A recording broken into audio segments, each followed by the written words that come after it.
BJP રાષ્ટ્રીય અધિવેશનમાં PM Modi હાલ સંબોધન કરી રહ્યા છે। जो उत्साही साथी हैं उनसे मेरी भारत माता की, जो उत्साही साथी हैं उनसे मेरी प्रार्थना है, अगर आप बैठेंगे तो अच्छा होगा। आपका ये उत्साह, आपका प्यार मेरी सर आंखों पर, कृपा करके बैठिए।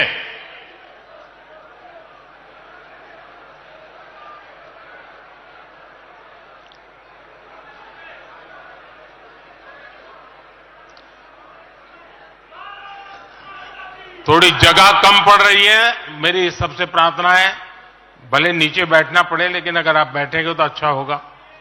इधर से मेरे साथियों से आग्रह है, आप यहां सुनाई देता है मेरी बात? सुनाई देती है?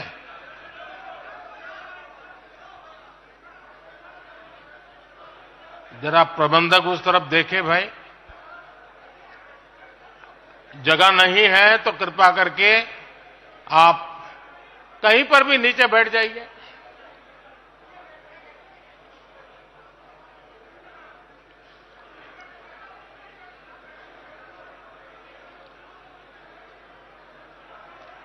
भारत माता की, भारत माता की। राष्ट्रीय अधिवेशन में यहां उपस्थित और देश के कोने कोने से जुड़े प्रत्येक भाजपा कार्यकर्ता का मैं अभिनंदन करता हूं।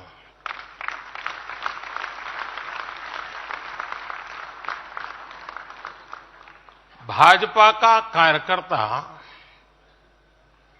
साल के हर दिन 24 घंटे देश की सेवा के लिए कुछ न कुछ करता ही रहता है।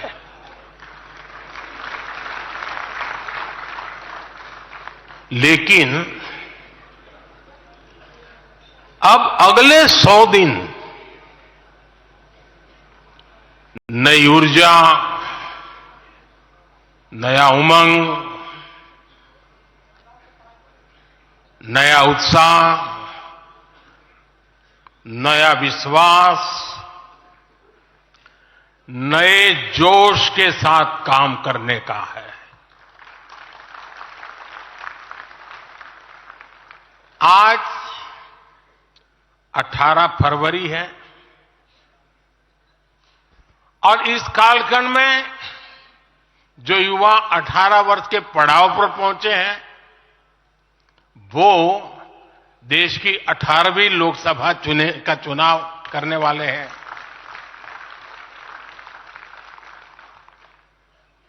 अगले 100 दिन हम सबको जुट जाना है, हर नए वोटर तक पहुंचना है, हर लाभार्थी तक पहुंचना है, हर वर्ग, हर समाज, हर पंथ, परंपरा, सब लोगों के पास पहुंचना है। हमें सबका विश्वास हासिल करना है और जब सबका प्रयास होगा तो देश की सेवा के लिए सबसे ज्यादा सीटें भी बीजेपी को ही मिलेगी।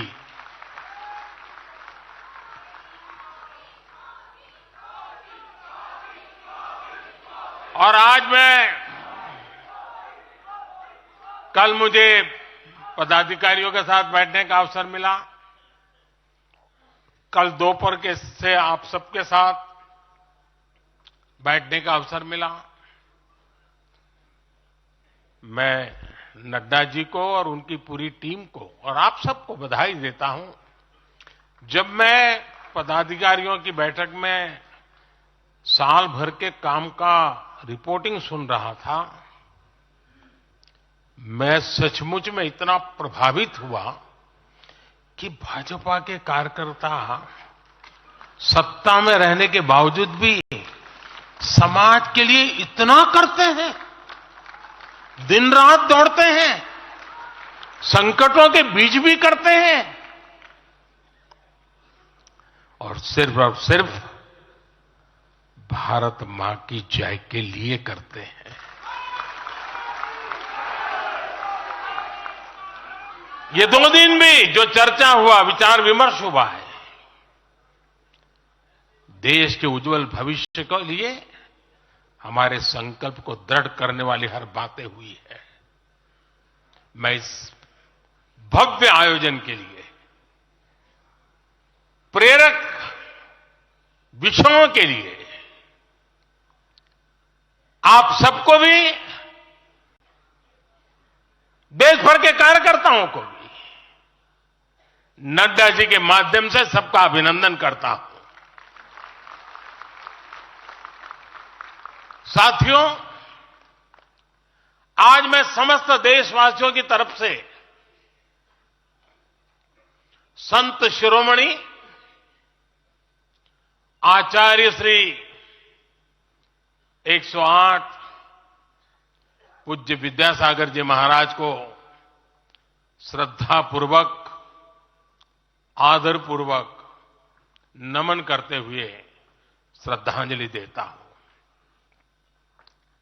उनके संलेखन समाधिस्थ होने की सूचना मिलने के बाद उनके अनुयायी शोक में हैं, हम सभी शोक में हैं और मेरे लिए तो यह एक व्यक्तिगत क्षति जैसा है। वर्षों तक मुझे व्यक्तिगत रूप से अनेक बार उनसे मिलने का, उनके दर्शन करने का, उनके मार्गदर्शन प्राप्त करने का अवसर मिला है। कुछ ही महीने पहले ऐसा ही मन कर गया था, मेरे प्रवास कार्यक्रम को बदल करके बहुत सुबह सुबह मैं उनके पास पहुंच गया था। तब पता नहीं था कि मैं दोबारा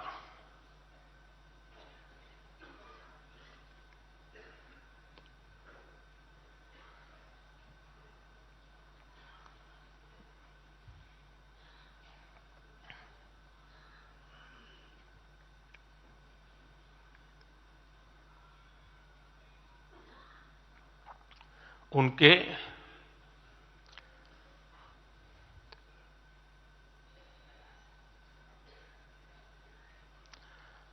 दर्शन नहीं कर पाऊंगा।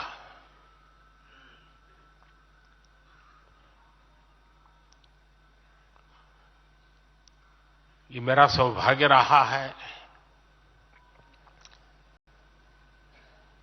कि पिछले 50 से भी ज्यादा वर्षों से मुझे देश के गणमान्य आध्यात्मिक मूर्तियों के निकट रहने का, उनके आशीर्वाद पाने का अवसर रहा है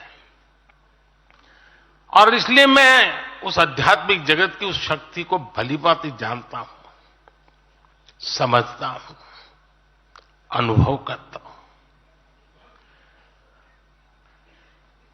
आपको सुनकर के आश्चर्य होगा कि वे तो दिगंबर परंपरा से थे।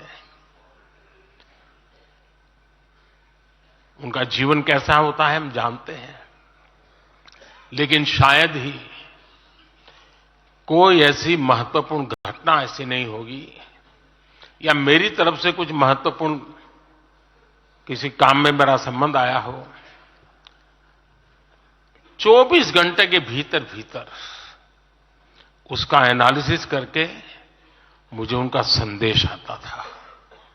यानी कितने जागरूक थे।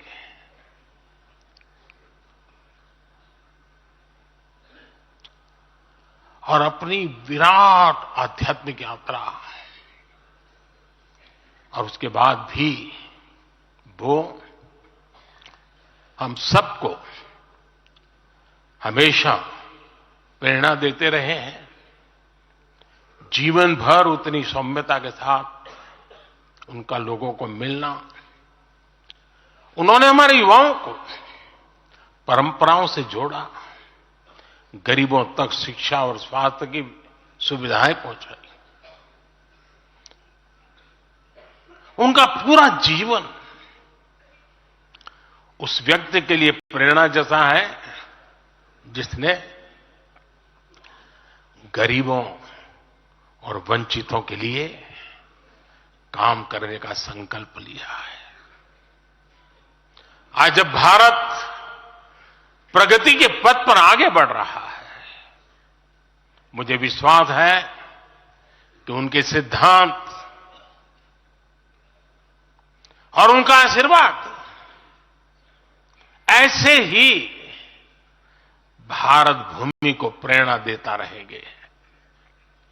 साथियों, पिछले 10 वर्षों में भारत ने जो गति हासिल की है, बड़े लक्ष्यों को प्राप्त करने का जो हौसला पाया है, यह अभूतपूर्व है साथियों। और इसलिए नहीं कि मैं कह रहा हूं, दुनिया गाजे बाजे के साथ बोल रही है। भारत ने आज हर क्षेत्र में जो ऊंचाई हासिल की है, उसने हर देशवासी को एक बड़े संकल्प के साथ जोड़ दिया है। और ये संकल्प है विकसित भारत का। अब देश न छोटे सपने देख सकता है और देश न अब छोटे संकल्प ले सकता है। सपने भी विराट होंगे, संकल्प भी विराट होंगे। और ये हमारा सपना भी है, हम सबका संकल्प भी है कि हमें भारत को विकसित बनाना है। और इसमें अगले 5 वर्षों की बहुत बड़ी भूमिका होने जा रही है। अगले 5 साल में भारत को पहले से भी कई गुना तेजी से काम करना है। अगले 5 साल में हमें विकसित भारत की तरफ एक लंबी छलांग लगानी है। लेकिन भाई और बहनों, सारे लक्ष्यों की प्राप्ति के लिए पहली शर्त है सरकार में भाजपा की जोरदार वापसी।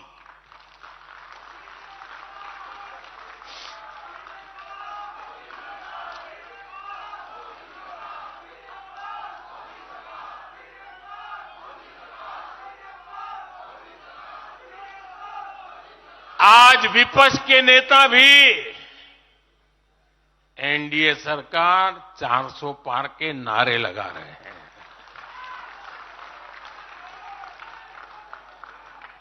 और एनडीए को 400 पार कराने के लिए भाजपा को 370 का माइलस्टोन पार करना ही होगा।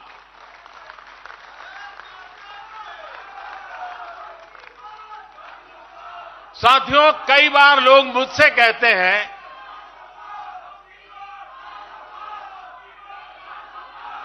मुझे कहते रहते कि अरे मोदी जी, आपने इतना तो सब कुछ क्या कर लिया, जो बड़े बड़े संकल्प आपने लिए वो तो पूरे कर लिए, अब क्यों इतनी भागदौड़ करनी।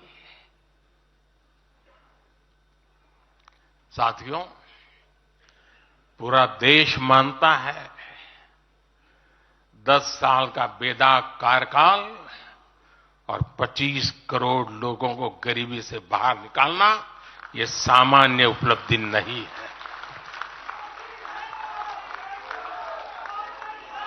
पूरा देश मानता है हमने देश को महाघोटालों और आतंकी हमलों के खौफ से मुक्ति दिलाई है। पूरा देश मानता है हमने गरीब और मिडिल क्लास का जीवन बेहतर करने का प्रयास किया है। लेकिन जो लोग सोचते हैं कि अब बहुत हो गया। ऐसा सोचने वालों को मैं एक पुरानी घटना जरूर बताना चाहूंगा। एक बार एक बहुत बड़े नेता मुझे मिले, मेरे प्रधानमंत्री पद के दूसरे कार्यकाल पे। बोले, मोदी जी, प्रधानमंत्री बनना बहुत बड़ी बात है, आप बन गए। आपने इतने दशकों के संगठन का भी काम कर लिया, मुख्यमंत्री के रूप में भी इतना लंबा समय रह चुके, प्रधानमंत्री में भी दोबारा आ गए। अब इतना काम पा लिया है, अब तो थोड़ा बैठो, आराम करो, बहुत कर लिया। ये उन्होंने मुझे कहा था। उनकी वो भावना राजनीति के पुराने अनुभवों से थी। लेकिन साथियों, हम राजनीति के लिए नहीं, राष्ट्र नीति के लिए निकले हैं। हम तो छत्रपति शिवाजी महाराज को मानने वाले लोग हैं। जब छत्रपति शिवाजी महाराज का राज्याभिषेक हुआ तो उन्होंने ये नहीं किया कि अब तो छत्रपति बन गए, सत्ता मिल गई तो चलो उसका आनंद लो। उन्होंने अपना मिशन जारी रखा। ऐसे ही उनसे प्रेरणा लेकर के मैं अपने सुख वैभव के लिए जीने वाला व्यक्ति नहीं हूं। मैं बीजेपी सरकार का तीसरा टर्म सत्ता भोग के लिए नहीं मांग रहा हूं। मैं राष्ट्र का संकल्प लेकर निकला हुआ व्यक्ति हूं। अगर मैं अपने घर की ही चिंता करता तो आज करोड़ों गरीबों के घर नहीं बना पाता। मैं देश के करोड़ों बच्चों के भविष्य के लिए जीता हूं, जागता हूं, जूझता रहता हूं। देश के करोड़ों युवाओं, करोड़ों बहनों बेटियों, करोड़ों गरीबों का सपना ही मोदी का संकल्प है।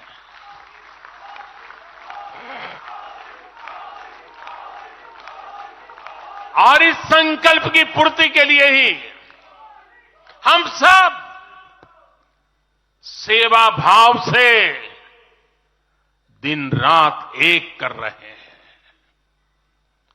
10 वर्षों में हमने जो हासिल किया, साथियों, वो तो एक पड़ाव मात्र है। मंजिल तक पहुंचने का एक नया विश्वास है। अभी हमें देश के लिए, कोटि कोटि भारतीयों के लिए, हर भारतीय का जीवन को बदलने के लिए बहुत कुछ हासिल करने का सपने हैं, संकल्प है, और उसके लिए बहुत से निर्णय भी बाकी है। साथियों, आज भाजपा युवा शक्ति, नारी शक्ति, गरीब और किसान की शक्ति को विकसित भारत के निर्माण की शक्ति बना रहा है। पहले लोगों को लगता था कि सरकारें बदलती हैं, व्यवस्था नहीं बदलती। हमने सच्चे अर्थ में सामाजिक न्याय की भावना से हर व्यवस्था को पुरानी सोच, पुरानी अप्रोच से बाहर निकाला। जिनको किसी ने नहीं पूछा, हमने उन्हें पूछा है। इतना ही नहीं, हमने उसको पूजा है। आदिवासियों में भी, सबसे पिछड़ी जनजातियों को पहले किसी ने नहीं पूछा। हमने उनके लिए पीएम जनमन योजना बनाई। लाखों विश्वकर्मा परिवारों को किसी ने नहीं पूछा, हमने उनके लिए पीएम विश्वकर्मा योजना बनाई। रेहड़ी ठेले फुटपाथ पर काम करने वाले लाखों साथियों के बारे में किसी ने नहीं सोचा, हमने उनके लिए पीएम स्वनिधि योजना बनाई। साथियों, पहले की सरकारों ने महिलाओं के हितों की, उनके जीवन में आ रही परेशानियों की भी कभी चिंता नहीं की। हमारे यहां बेटियों को गर्भ में ही मार डालने की कितनी विराट समस्या थी। हमने इसके लिए सामाजिक चेतना, साथ साथ कड़े कानून दोनों का सहारा लिया। पहली बार देश में बेटी बचाओ बेटी पढ़ाओ जैसा एक जन आंदोलन चला, जिसका एक बहुत ही सार्थक प्रभाव हुआ। हमने बालिकाओं के, महिलाओं के पोषण पर विशेष बल दिया। हमने पोषण अभियान चलाया ताकि गर्भवती महिलाओं को उचित मदद मिल सके। स्वस्थ महिला ही स्वस्थ संतान को जन्म दे सकती है। गर्भ के समय महिलाओं को उचित पोषण मिले, इसके लिए मातृ वंदना योजना के तहत 3.25 करोड़ से अधिक बहनों को सीधी मदद दी। हमने सुरक्षित मातृत्व अभियान के तहत लगभग 5 करोड़ गर्भवती महिलाओं को हेल्थ चेकअप किया। प्रयास यही था कि माता और शिशु दोनों के जीवन पर पहले जो खतरे रहते थे उन्हें कम किया जा सके। 2014 से पहले महिला सुरक्षा को लेकर कितनी चिंताएं होती थी। हर कोई चिंतित रहता था। हमने रेप, बलात्कार ऐसे अपराधों को, संगीन अपराधों में फांसी की सजा सुनिश्चित की। ऐसे मामलों का तेजी से निपटारा हो, इसके लिए भी विशेष व्यवस्थाएं बनाई। साथियों, मैं देश का पहला प्रधानमंत्री हूं जिसने शौचालय जैसे विषय को लाल किले से उठाया।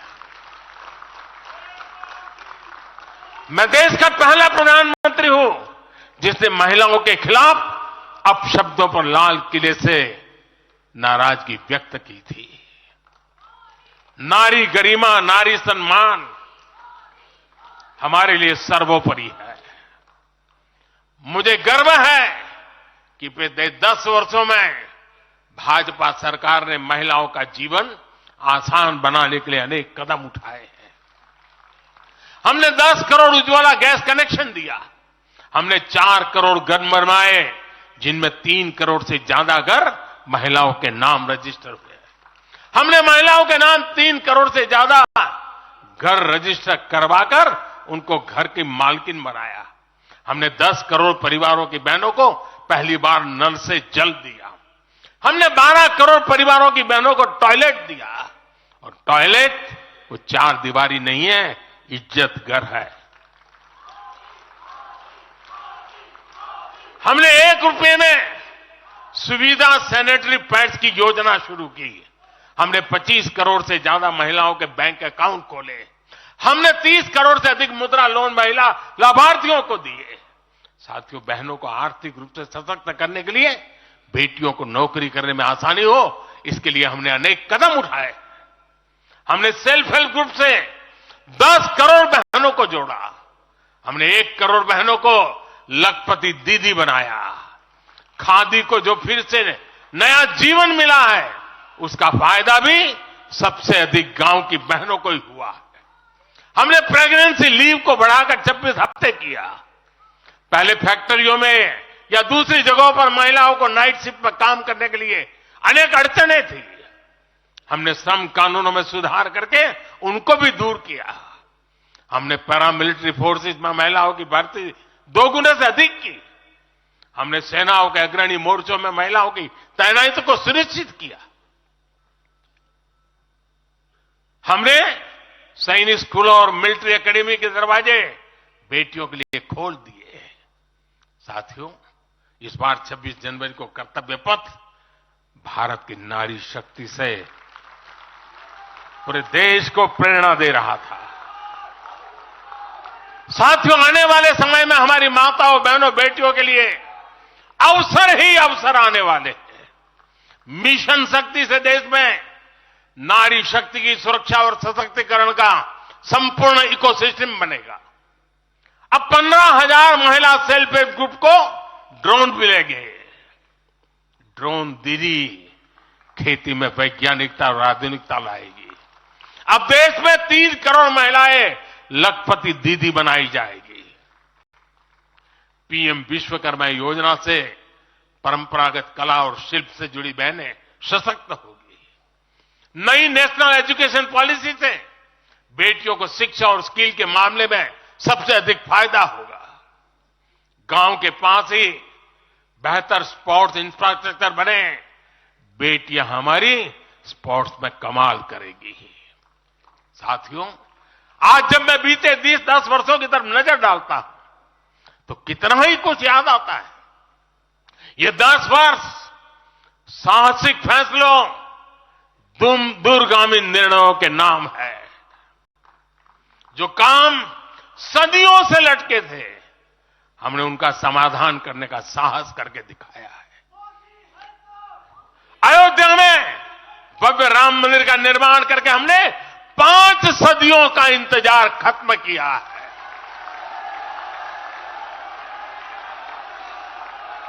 गुजरात के पावागढ़ में 500 साल बाद धर्म ध्वजा फहराई गई है।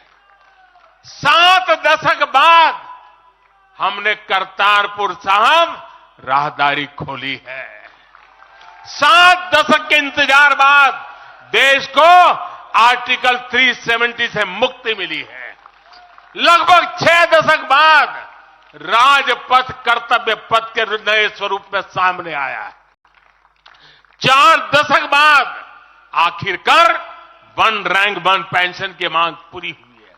3 दशक बाद आखिरकार देश को नई राष्ट्रीय शिक्षा नीति मिली है।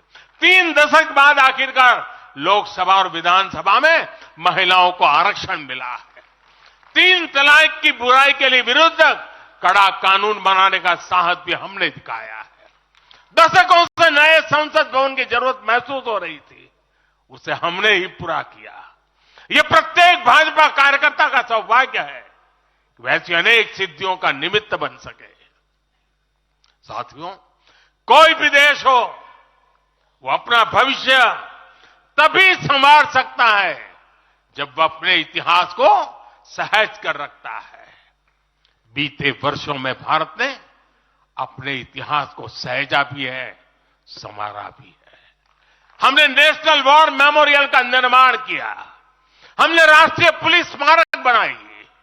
हमने अंडमान में नेताजी सुभाष और परमवीर चक्र विजेताओं के नाम पर द्वीपों का नामकरण किया।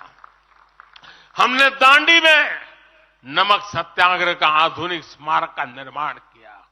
हमने बाबा साहब आंबेडकर से जुड़े पंच तीर्थ को विकसित किया। हमने रांची में भगवान बिरसा मुंडा की स्मृति में म्यूजियम बनाया। सरदार पटेल को समर्पित स्टैच्यू ऑफ यूनिटी हमारे कार्यकाल में बनी। 31 अक्टूबर को राष्ट्रीय एकता दिवस हमारी सरकार ने घोषित किया। 15 नवंबर को जनजातीय गौरव दिवस के रूप में घोषित करने का अवसर हमें मिला। 14 अगस्त को विभाजन विभीषिका दिवस के रूप में याद करने का निर्णय हमारी सरकार ने लिया।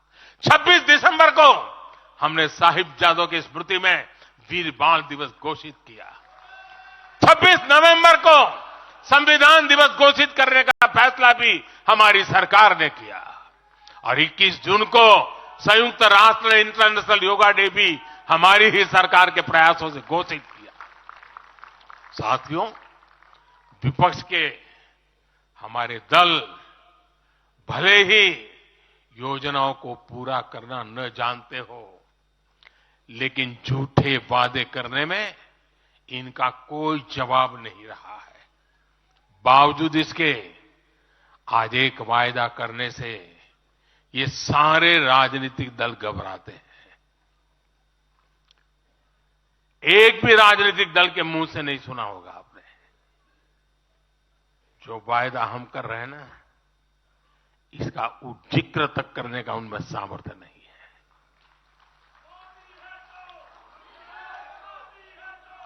और हमारा वायदा है विकसित भारत का।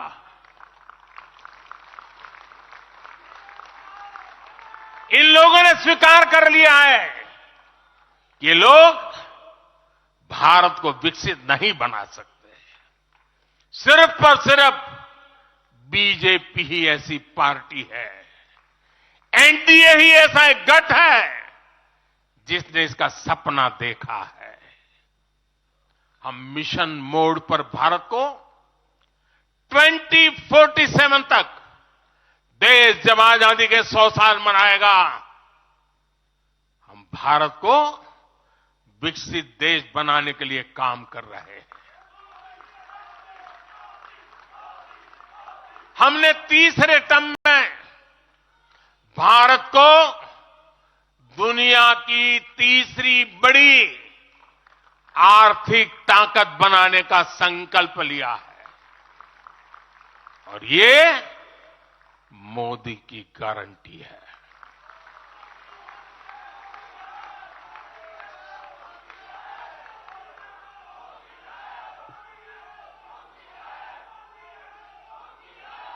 और जब मैं भारत को तीसरी आर्थिक ताकत बनाने की बात करता हूं, तो उसका मतलब भी बहुत गहरा है। इसका मतलब है भारत के आर्थिक, सामरिक और सांस्कृतिक सामर्थ्य का कई गुना विस्तार, चहुं दिशा में विस्तार। साथियों, हम इसके लिए कितनी तेजी से काम कर रहे हैं, इसका हिसाब लगाना भी जरूरी है। भारत को, यह आंकड़ा याद रखिए, भारत को $1 ट्रिलियन की अर्थव्यवस्था बनने में लगभग 60 साल लगे थे। 60 साल। 2014 में जब देश ने हमें अवसर दिया तो 2 ट्रिलियन मार्क भी बहुत बड़ा लग रहा था, लेकिन 10 वर्षों में हमने अपनी अर्थव्यवस्था में $2 ट्रिलियन और जोड़ दिया। एक के लिए 60 साल, 10 साल में 2 और जोड़ दिया। जब भारत दुनिया की 11वें नंबर की अर्थव्यवस्था था और 11 से 10 पर आने में दम उखड़ गया उनका, हम 11 से 5 पर ले आए। अर्थव्यवस्था जब 11 नंबर पर थी, तब इंफ्रास्ट्रक्चर का बजट सिर्फ 2 लाख करोड़ रुपए भी नहीं बन पाता था। आज भारत 5वें नंबर की अर्थव्यवस्था है, तो भारत का इंफ्रा बजट 11 लाख करोड़ को पार कर चुका है। इसी वजह से आज गरीबों को 1 करोड़ों घर बन रहे हैं। आज गरीबों के घर तक पानी पहुंच रहा है। आज देश में रिकॉर्ड मेडिकल कॉलेज, अस्पताल, यूनिवर्सिटीज बन रहे हैं। गांव तक की सड़कें बन रही हैं। जब भारत दुनिया की टॉप 3 अर्थव्यवस्थाओं में आएगा, तो आप कल्पना कर सकते हैं कि विकास कार्यों के लिए हमारे पास कितनी ज्यादा पूंजी होगी। इसलिए भारत के टॉप 3 इकोनॉमी में आने का मतलब है भारत के हर परिवार का जीवन स्तर सुधरेगा। भारत के हर परिवार की आय बहुत अधिक बढ़ जाएगी। भारत का पब्लिक ट्रांसपोर्ट और आधुनिक बनेगा। भारत में रोजगार के लिए नए सेक्टर खुलेंगे, रोजगार के और ज्यादा मौके मिलेंगे। भारत के युवाओं को भारत में ही फंडिंग के ज्यादा से ज्यादा अवसर आएंगे। भारत की महिलाओं को हर मोर्चे पर आगे बढ़कर नेतृत्व करने का मौका मिलेगा। हमारे किसान लेटेस्ट टेक्नोलॉजी से जुड़कर काम करेंगे,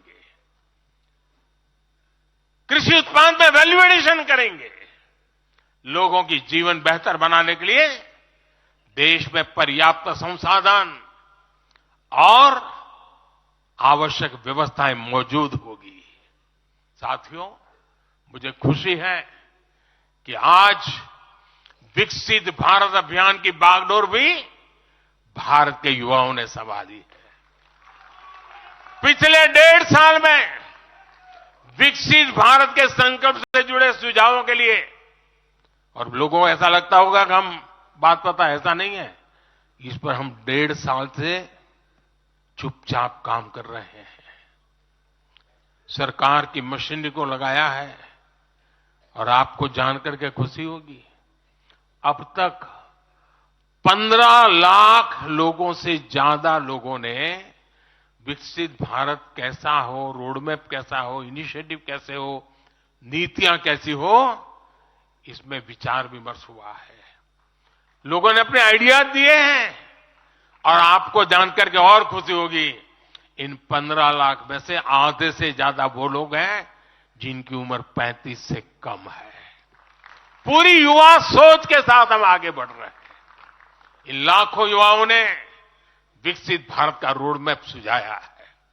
साथियों, युवा ऊर्जा से भरा हुआ भारत आज अपने लिए बड़े लक्ष्य तय कर रहा है, और जो लक्ष्य तय करता है अपनी आंखों के सामने उसे प्राप्त भी करता है।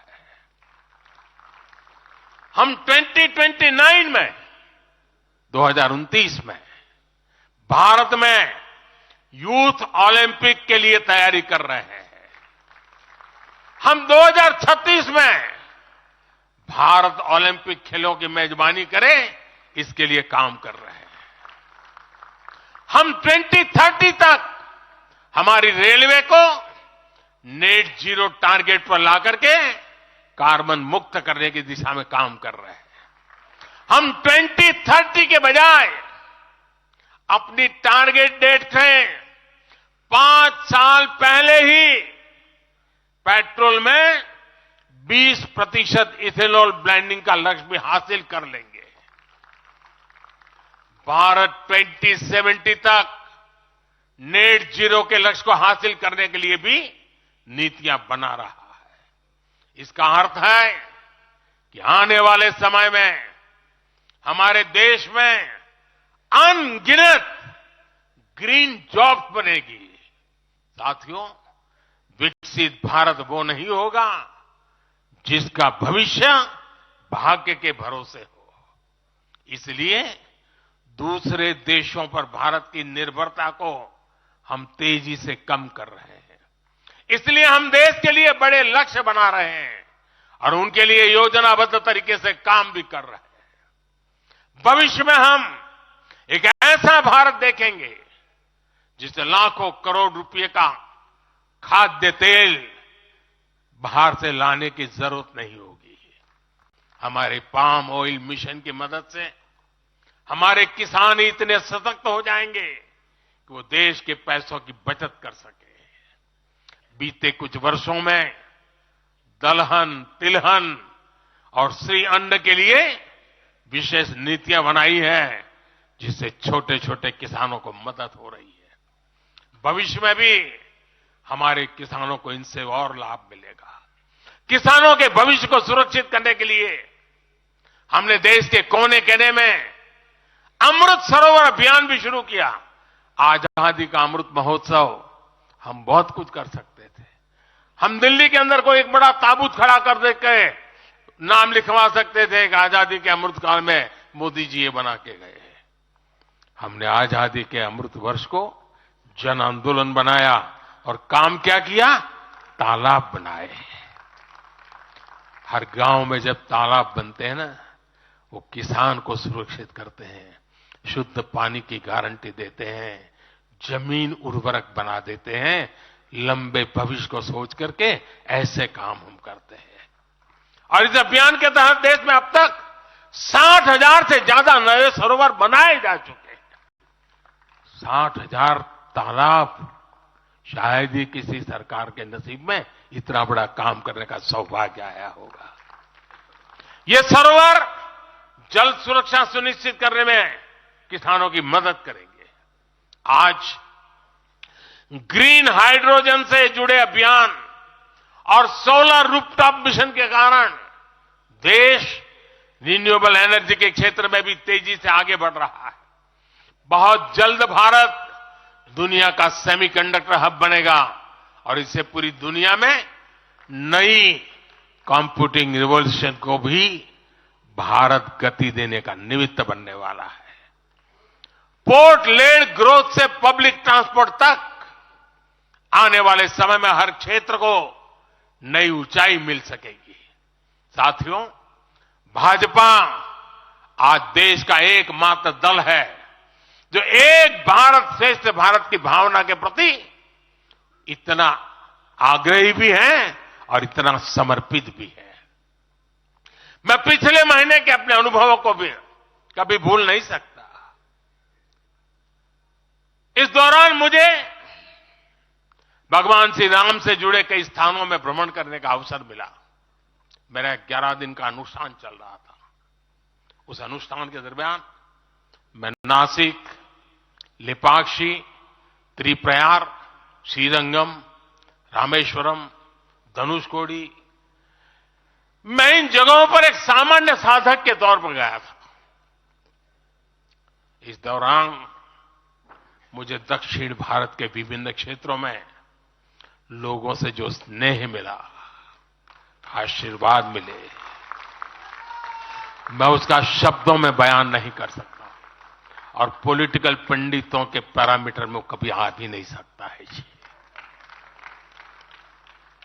जब मैं सड़कों से गुजर रहा था, लोग अपने वचन से, अपने भावों से मुझ पर अपना आशीर्वाद बरसा रहे थे। इस दौरान मुझे कंब रामायण का पाठ सुनने का अवसर मिला। ये ठीक उसी जगह पर हुआ जहां महान कवि कंबन ने 800 वर्ष पहले अपने रामायण की रचना की थी। आप कल्पना कर सकते हैं उसी स्थान पर बैठ करके जब मैं कंब रामायण सुन रहा था, उस भाव विश्व को मैं ही अनुभव कर सकता हूं। एक ऐसा अद्भुत क्षण था जिसमें एक भारत श्रेष्ठ भारत की भावना पूरी तरह समाहित थी। मुझे विश्वास है कि आप सभी ने भी कम अधिक मात्रा में इसे महसूस किया होगा। हम हमेशा विभिन्न तरीके से देशवासियों को करीब लाने का निरंतर प्रयास करते हैं। एकता के सूत्र में बांधने के लिए हमारी कोशिश रहती है। चाहे संयुक्त राष्ट्र में पहली बार जाकर के कोई तमिल में बोलता है, जगत गुरु बसवेश्वरा का संदेश दूर दूर तक पहुंचाने के लिए हम लेके जाते हैं। काशी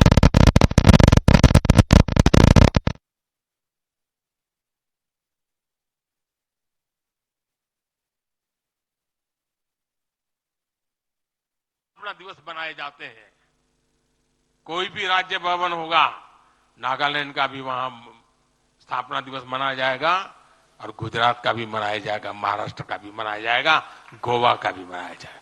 हर राजभवन में राष्ट्रीय एकता का एक प्रकार से उत्सव बना दिया जाता है। हम अपनी विविधता को सेलिब्रेट करते हैं।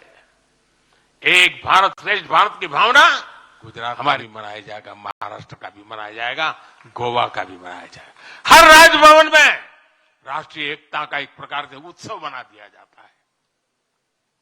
हम अपनी विविधता को सेलिब्रेट करते हैं। एक भारत श्रेष्ठ भारत की भावना हमारे दिल के बहुत करीब है।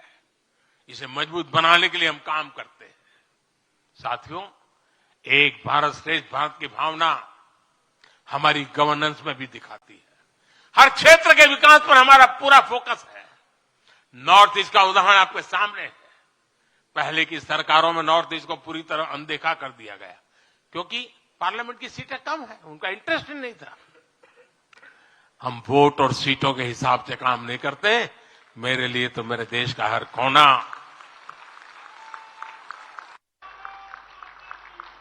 समृद्ध हो, विकसित हो, ये हमारा भाव है। आज चाहे सियाचिन हो या फिर देश के आकांक्षी जिले हो, कोई हमसे दूर नहीं है। वो गांव जिन्हें पहले आखिरी गांव कहा जाता था, हमारे लिए देश के वो पहले गांव बन गए। और मेरे सारे कैबिनेट के मंत्री उन गांवों में रात बिता करके आए। कुछ मंत्रियों को तो -15 डिग्री में रात को रुकना पड़ा वहां, क्योंकि हम आत्मसात करना चाहते हैं। हमारे लिए देश का हर हिस्सा महत्वपूर्ण है, हर हिस्से पर हमारा फोकस है। साथियों, जो भी राजनीति में दिलचस्पी रखता है और जिसके लिए लोकतांत्रिक मूल्य प्रमुख रहते हैं, वो भी अगर न्यूट्रल है तो पब्लिकली हमारी प्रशंसा करते हैं, न्यूट्रल नहीं है तो खानगी में तो कर ही देते हैं। इसकी एक बड़ी वजह है, हमने समय के साथ खुद को सकारात्मकता के साथ बदलने का प्रयास किया है। हमने अपनी राजनीतिक व्यवस्था को नए और आधुनिक विचारों के लिए खुला रखा है। आजादी के बाद वर्षों तक जिन्होंने हमारे देश पर शासन किया, उन्होंने एक व्यवस्था बना दी थी। उस व्यवस्था में कुछ बड़े परिवारों के लोगों को ही सत्ता के केंद्र में रहे, उनके आसपास रहने वाले लोगों को ही राजनीतिक ताकत मिलती रही। अहम पदों पर परिवार के करीबियों को ही आगे बढ़ाया गया। हमने इस व्यवस्था को भी बदल दिया। हमने नए लोगों को मौका दिया कि वो हमारी व्यवस्था का हिस्सा बने और परिणाम ला करके दिखाएं। इससे व्यवस्था में नयापन आया और इसका लोकतांत्रिक स्वरूप कायम रहा। हमारी कैबिनेट में रिकॉर्ड संख्या में नॉर्थ ईस्ट के मंत्री हैं। नागालैंड से पहली बार एक महिला राज्यसभा में सांसद बन गई है। हमें गर्व है कि हमने पहली बार त्रिपुरा के व्यक्ति को काउंसिल ऑफ मिनिस्टर्स के अंदर स्थान दिया है। पहली बार हमारी सरकार में अरुणाचल प्रदेश को कैबिनेट मिनिस्टर मिला है। पहली बार गुर्जर मुस्लिम को राज्यसभा के लिए नॉमिनेट किया गया है। हमारी सरकार में ही